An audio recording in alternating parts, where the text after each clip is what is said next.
no accountability of the Border Patrol, of their sister agency, ICE, the Immigration and Customs Enforcement. And I just love what Juan was talking about earlier, about how everybody in this room, everybody by this river, everybody along the banks of this river delta is having a treaty broken against them. In fact, 28 to be exact.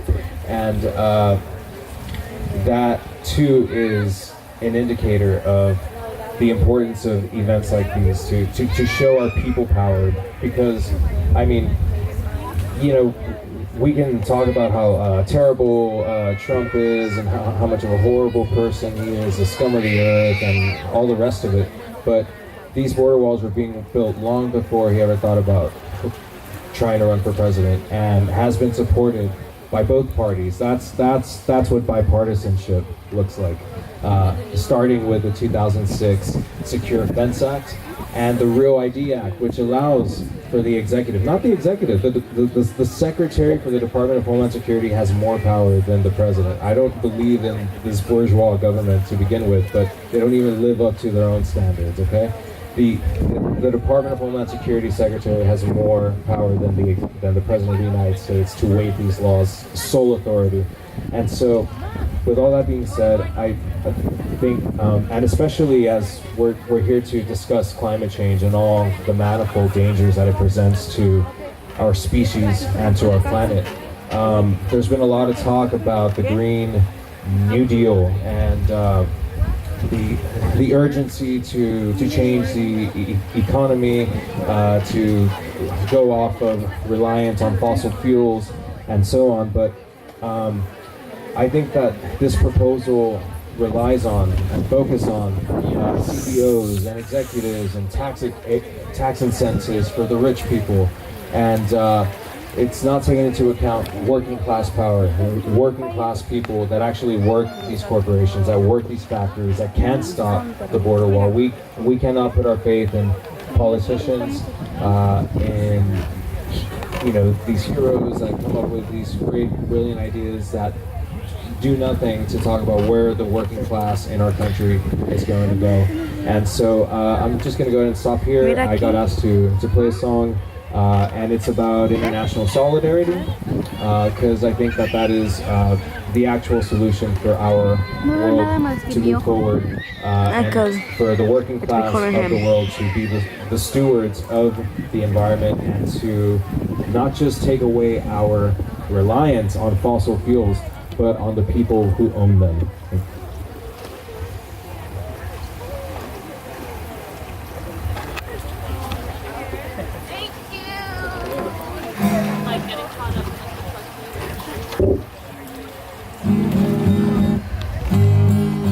Alright, y'all, so this is a simple song that I wrote about border walls and amnesty and solidarity across borders. It's pretty simple, so if you think you can keep up with it, please feel free to join. Just gonna pull up my lyrics here. A couple of songs.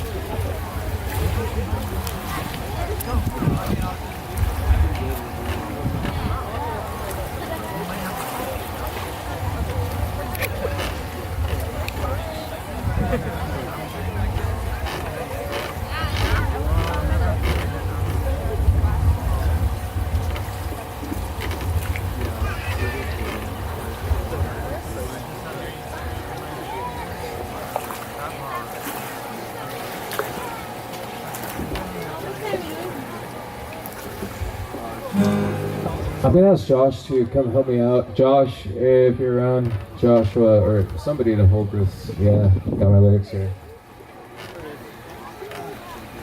I've got some lyrics on this side, and you're gonna sing with me. Okay, so if you guys want Josh to sing with me too, just go ahead and cheer him on.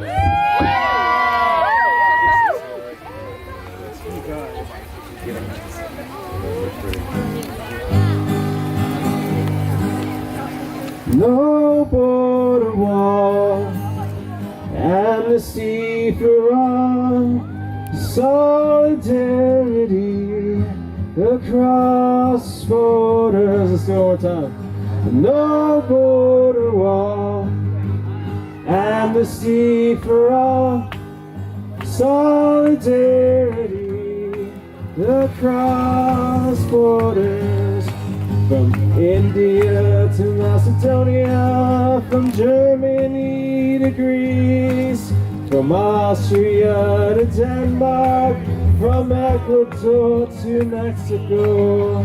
No border wall, amnesty for all, solidarity across borders, from Lithuania to Uzbekistan, from Turkey to Belarus, from Russia to Pakistan, from Thailand to Korea.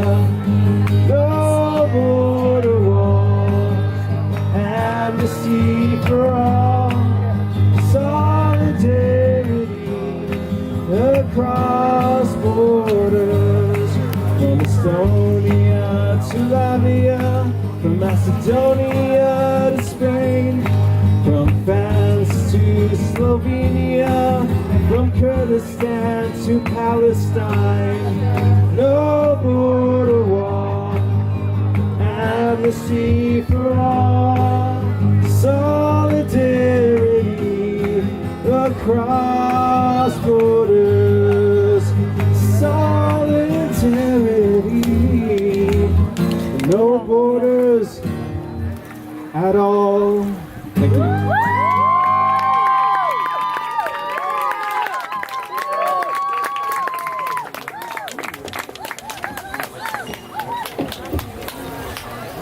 All right, hello.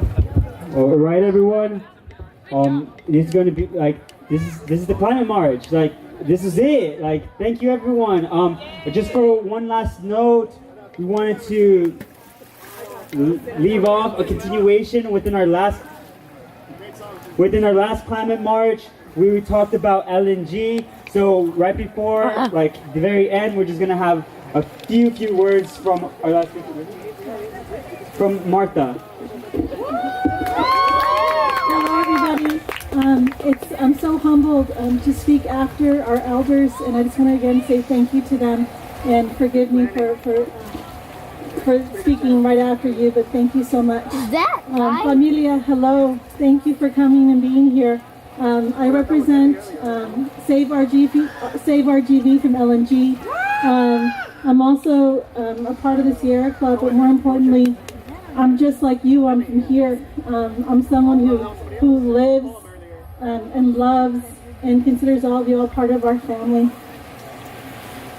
3 proposed LNG companies are trying to be built. They're trying to get permission to build here in Cameron County at the Port of Brownsville. And I know that right now it's hard, guys. I know that we're all exhausted. It feels like all we're doing is fighting. We're fighting border walls. We're fighting ignorance, like one said. And we're looking at Roma, we're looking at Stark County, we're looking at Hidalgo County, and we're just fighting. We have to start looking at Cameron County too. If you all noticed in some of those sites in those areas that have been given a pass, did you all notice that one of those was SpaceX? Why does a private company get a pass when people who own land right here don't? I want to know. The LNG companies are going to be built if it gets passed. Almost 3,000 acres at the Port of Brownsville. Beautiful, pristine, essential land. They don't care about the ocelot, a federally protected animal. They don't care. And the 3 proposed LNG companies, Rio Grande LNG, Texas LNG, Annova LNG, they are scared. Growing up, I would leave town, went to college, all of that. Nobody knew who we were, where we were. And now look, everybody knows McAllen, Texas. Everybody knows the Rio Grande Valley. Let's use this. Let's use this knowledge now and help us continue to fight.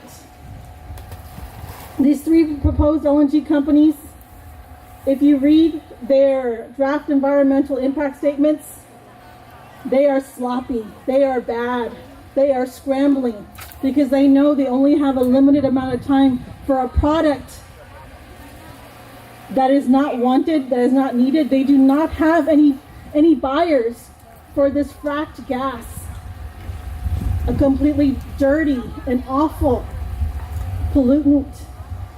If proposed and if built, this would be the largest polluter in the valley.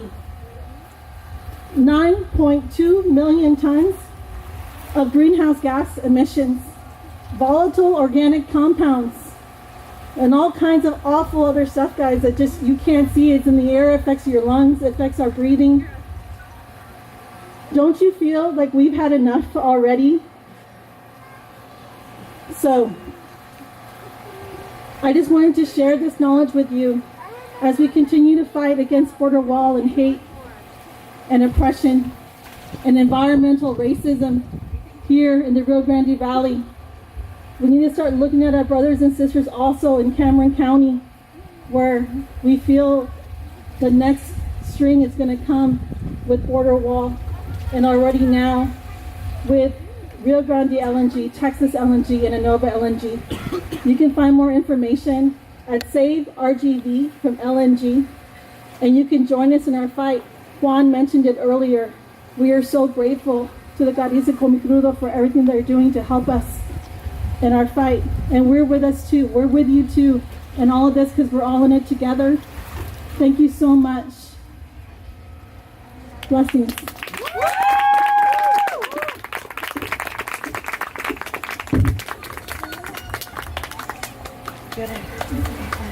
What are two actions that we can do? Raise awareness on social media, or what else can we do tangible? What do you propose that we can do with our social media platforms? When it comes to what we could do, and these, trust me, I'm the last person, everyone, but when it comes to what we could do, I sometimes am terrified because sometimes I see that there's very little that we